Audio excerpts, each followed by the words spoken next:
let's get it going. Shalom Chaverim, I'm Stephen Ben-Nun. You're watching Israeli News Live. We started on live stream. Those of you that have joined us there on live stream, there's close to 100 people that were there a moment ago there. But here on Israeli News Live on YouTube, there's going to be thousands that'll be viewing this. We had to backtrack a little bit. We've got to get back into this story here. What's going on? Let me get you right into the whole events there. Putin fears an imminent war. This whole story started, for us, it started a couple of days ago as we saw that Kiev was amassing troops there on the border there with Donbass and Luhansk region there in eastern Ukraine. And we know it's destabilizing the area. Putin is very concerned that this could turn into a massive war that would destabilize the entire region, as he has stated in the news sources already. We brought this out to you 2 days ago. And it has only gotten worse since then. And we're going to try to bring you up to date on these things as they're happening here. And we're going to have to break away from our screen that we have here in the background to show you things that I didn't get a chance to put in there because I put it in the wrong piece there on the screen for you there inside of the PowerPoint presentation here that we're using on the wall here. At any rate, though, Putin, according to the Moscow Times, came out 2 days ago that cancels all of his meetings for the rest of the week.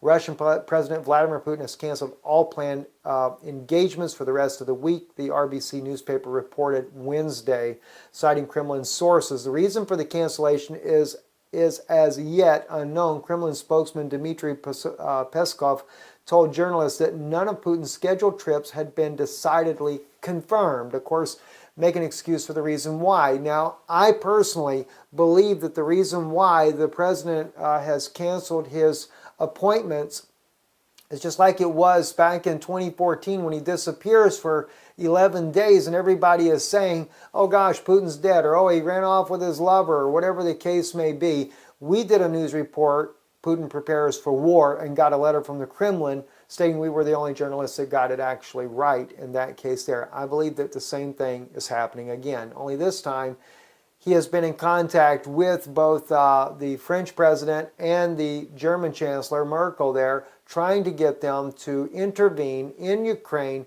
to stop the buildup of forces there that could create a massive war. Then I get an email from one of you, our brother, sister there, that sent it to me about Alex Jones. And Alex is actually playing a clip where last month, President Putin comes on, speaks to journalists, and tells them just how serious the situation is and that somebody needs to wake up before we end up into a nuclear war. That's how bad this is, guys. It is extremely serious. This is no game at all that's going on here. All right, now this here, I want to bring the video out. This is from that video there. We're going to look at this video. Then we're going to drop out of the PowerPoint presentation. I want to show you what's actually going on, and then we're going to back up a little bit in the history to see what's been being planned from the very beginning here that we brought out a couple of months ago here on Israeli News Live as well. Anyway, in the article here, Putin loses it, warns journalists of war. He says, I don't know how to get through to you people. And they, of course, we have the video as well. Vladimir Putin has finally taken the kid gloves off, the article states. The Russian president was meeting with foreign journalists at the conclusion of the St. Petersburg International Economic Forum on June 17th, when he left no one in any doubt that the world is headed down a course which could lead to nuclear war. All right, let's take a look at this video here, and I'll try to stop it if I can. But let me just read the first part here. This is what starts off. The Iranian threat does not exist, but the NATO missile defense system is being positioned in Europe. Let's see what President Putin has to say here at this meeting here. All right. All right. That means we were right when we said that their reasons are not genuine. They were not being open with us. Now, this is where the missiles were placed in, I believe that's in Armenia, and they were using it to justify to say that this is because of a threat of Iran. And of course, Iran is really not the threat. It's got a 500 kilometer range as it is, but he's going to go into this that he knows that that's going to change, okay? So he says, always referring to the Iranian threat in order to justify this system. Once again, they lied to us. Now the system is functioning and being loaded with missiles. As you journalists should know, these missiles are put into capsules which are used in the Tomahawk long-range missile system. Okay?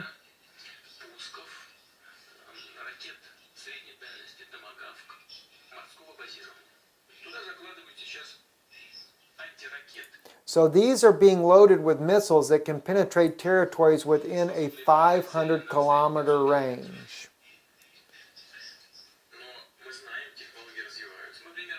But we know that technology is advanced, and we know in which year the U.S. will accomplish the next missile. This missile will be able to penetrate distances up to 1,000 kilometers and then even further. And from that moment on, they will start to directly threaten Russia. We know year by year what's going to happen, and they know that we know.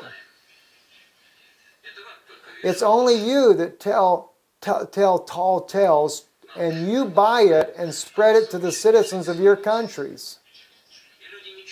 Your people, in turn, do not feel a sense of the impending danger. This is what worries me. How do you not understand that the world is being pulled into an irreversible direction? Now, I want to tell you something, guys. Let me see if I think he's almost finished here. While they pretend that nothing's going on, I don't know how to get through to you anymore. All right? Guys, I'm going to tell you something. I never seen this man so sincere in what he's saying.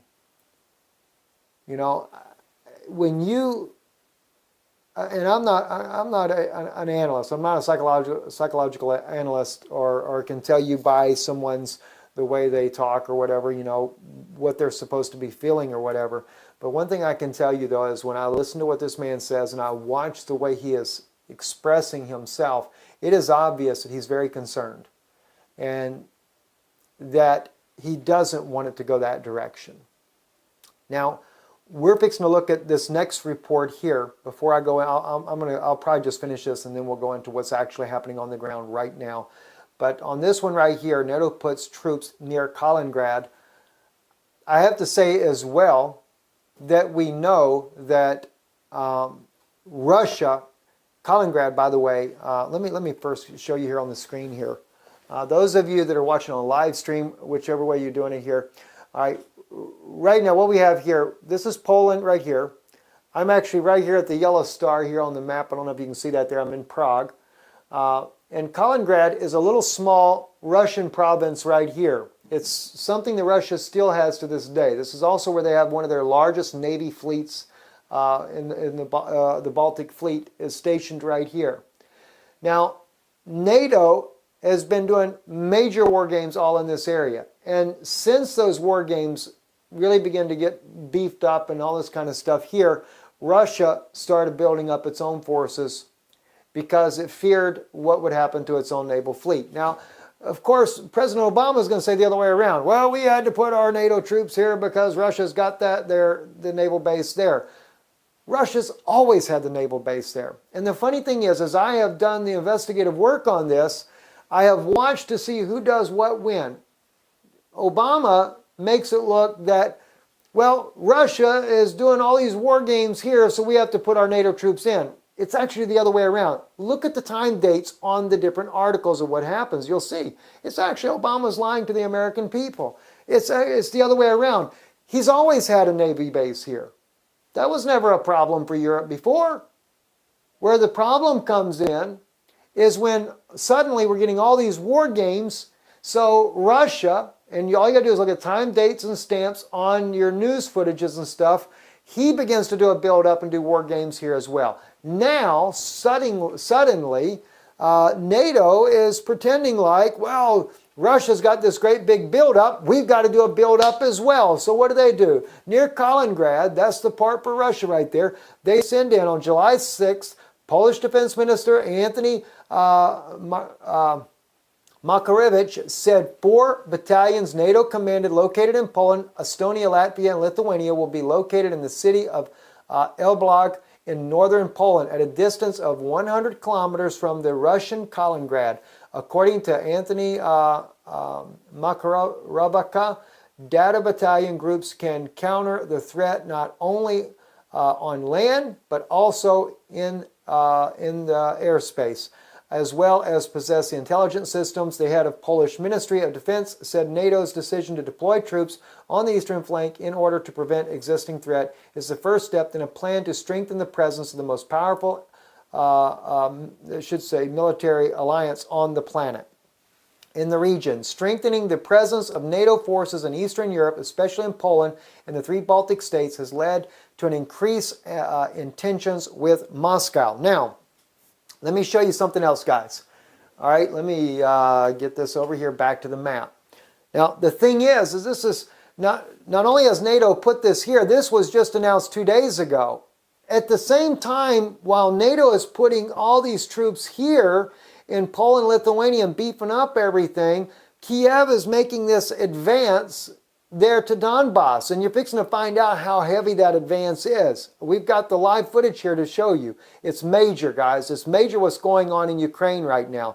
That's the melting pot. All right, now, a precious, I believe it was a sister, forgive me, sis or brother if I get it wrong here, from Serbia, sent me a message the other day. I brought that news to you guys that in Estonia, which is right up here at the top of your screen, you can see a lake right here. If I got it on the way I did it here, you may not see it very well. But anyway, in Estonia right here on the Narva River, which is actually at the very top of there, that's right there on the borderline there, there was a man there in Estonia that sent back a message to get the message to me that there were over what he could estimate about 100 NATO tanks and armored personnel carrier right here. Now, you don't see it in this particular screen here, but right here, just across there, about a 50-mile distance, happens to be St. Petersburg.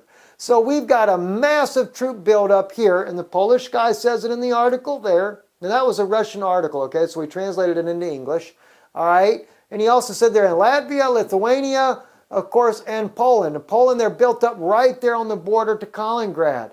Now, suddenly, all this extra buildups are being done. Now, this one in Estonia here, it's on the Narva River. Now, the point is, guys, is if it's on the Narva River, this is not a NATO exercise. Okay, maybe here next to Kaliningrad, all right, we could say, justify NATO's got an exercise maybe going on. All right, we could maybe say that. But when you're on the Narva River, how do you do an exercise when you're sitting on the river? The guy says they're on the river, and the river is shallow enough for the tanks to cross. All right, he said at the point where they were all there together. Now, isn't it not strange that NATO's doing this buildup 2 days ago at the same time when Kiev, which is the capital of Ukraine, is sending Poroshenko, the so-called president of Ukraine now, is sending in massive amounts of troops and everything else into eastern Ukraine, and in one report I saw, even near Crimea. I don't know if this is for sure or not on the Crimean one, so I'm not going to jump in there. Now, Ukraine is right here, though. Right here on your map here, this is Ukraine, all of Ukraine. Donetsk is way over here to the bottom right-hand side here, all right? And Luhansk, you don't see Luhansk on the screen there, but it's all here on the far eastern side.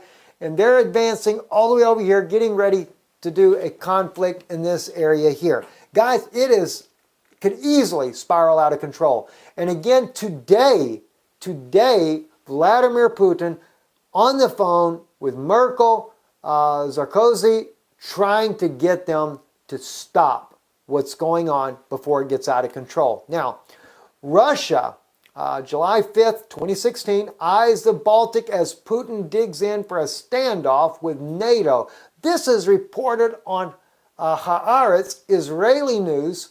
They reported, of course, they were getting it from Reuters, on the curbside outside the civilian airport in Kaliningrad, Russia's Baltic Sea outpost, a group of about 20 servicemen in Russian Navy uniforms lined up earlier this month, waiting for a bus to take them to their base. We are an additional reinforcement. One of the young men who said he and his colleagues had flown in that day told Reuters as they waited on the rain-soaked tarmac. He gave no further details. Russian and NATO are reaching build up their military capabilities across Eastern Europe, and spurred by the conflict in Ukraine, which has prompted officials on both sides to talk on the risk of a new Cold War style confrontation.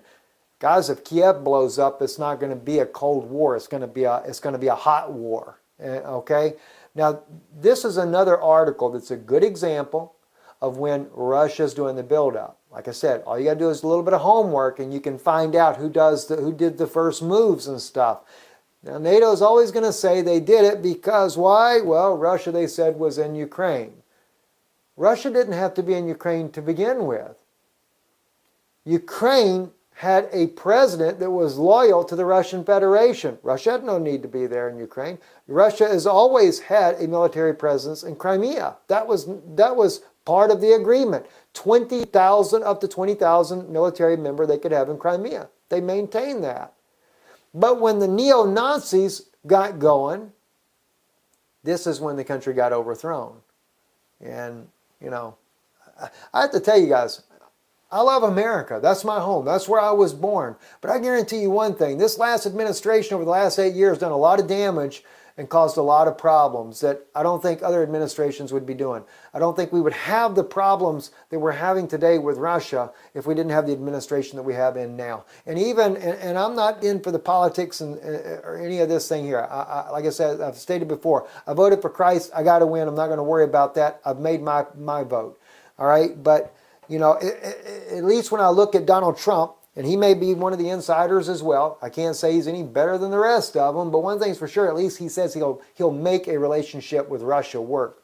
That's the way it should be, guys. All right, enough of that. Let's get right into this. All right, this is the article that I shared with you the other day. Moscow concerned with buildup of Ukraine armed forces in Donbass. This was on TASS, the Russian language, English language of TASS, July 6, 2016.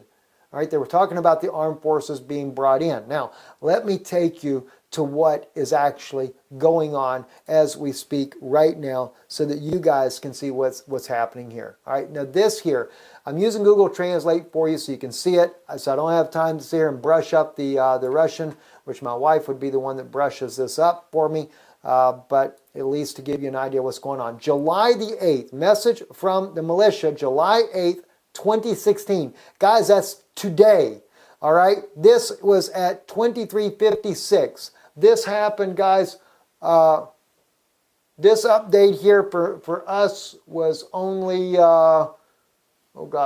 35, 40 minutes ago. All right, this is one of the last updates here. Let's go down and let's see what this update is here. All right, it says the APU put streamers on the homes of the civilians, not skimping on the grenade, while the Poles keep Ukrainians a shift. Hang on, guys. Sorry about this. Ukraine military have tried to move the positions of the army under the DNI. Zayasov village on the onslaught of the enemy was met by fire in the evening. Passerbys found on the wall of a house near the bus station of Golovka signal beacon on the device that causes the fire. Okay, hang on. This again, the first Ukrainian world in Kiev, APU chaos, rotting corpses, security forces. Armed forces of Ukraine continue to pull heavy weapons to the demarcation line despite the Minsk agreement, while counting the militia killed and injured by action of the security forces of the Ukraine Party mask their losses in forests and suburb towns. The shelling in Donetsk People's Republic have begun last night. During the night, the Ukraine army released the outskirts of Donetsk, Harlivka, I can't pronounce that one there, and southern villages of the Republic, and Sahanka, etc. Okay? Let's see. This one here is July 8th as well. This was at 2100 hours, 2104. 200 shots were fired during this time. They're showing you photos of what's going on. Hit about the war in Donbass, fire flashes from the sky fall on the residents in that particular area there. It says, in the air, the smell of Donbass is clearly war. Indirectly confirmed this is the speaker of the Verkhovna Rada of Andrea Parubi, and who suddenly announced a possible strengthening of the fighting in Donbass in the coming months. It is, of course, or in other words, they have, of course, blamed Russia for it. Let's see, there was one spot here earlier. I gotta get it down to where I can see this a little bit better. Go back to the default here on the size here. But I've actually got one spot in here where they talk about the tanks as well. Okay, now this is July 6th. Security forces posted at recreation center near the village of Lugansk. About 80 soldiers speaking in English. All right, now this is bad, guys. This was announced today at a briefing, and Lugansk's informed spokesman of the People's Militia, Major Andrew Markoka. He noted that the Ukrainian leadership still continues to use military help from Western patrons, as well as to use the services of foreign mercenaries. So our intelligence establishes that on July 4th through the station of Alder. Okay, 80 English-speaking soldiers, roughly. That's what they're saying. This was 2 days ago. And maybe this helps to understand why Putin is saying this could destabilize the entire region. Because they're talking about American and British soldiers involved in this. Mercenaries, as they call them. I've actually seen the footage myself. I've actually seen the footage, because when you go to studying Russian and Ukrainian type news and you look at these things, it's out there, guys. You just have to search it. It takes a lot of work. I have to have my wife's help and stuff like this, because she speaks Russian. She speaks it fluently. She reads it. She understands it, everything. All right, here's you another one. Again, July the 6th at 10:02 a.m.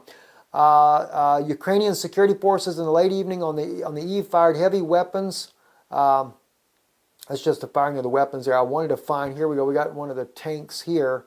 Oh gosh, guys, I didn't, like I said, I didn't get a chance to go through this one here, but there's one spot on here where they actually are talking about the tanks that they're moving in, the heavy equipment and things of that nature there. Let me go back here.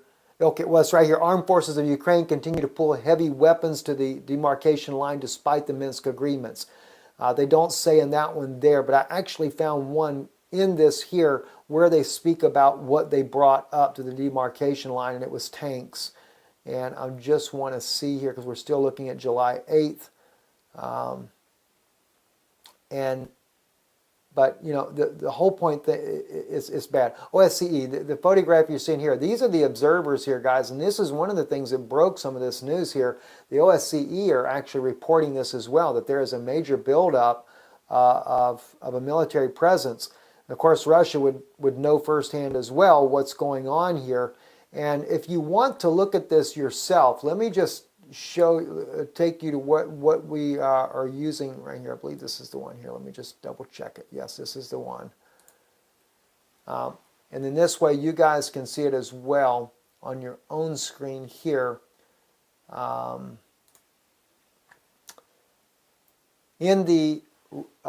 If you type in ANTI-SVODKI_OT_OPOLCHENIYA.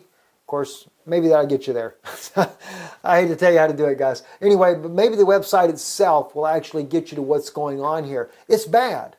Guys, it's bad. I mean, we are in a serious situation, and this is what Vladimir Putin is saying right now to the French president, as well as Merkel, the German Chancellor of Germany.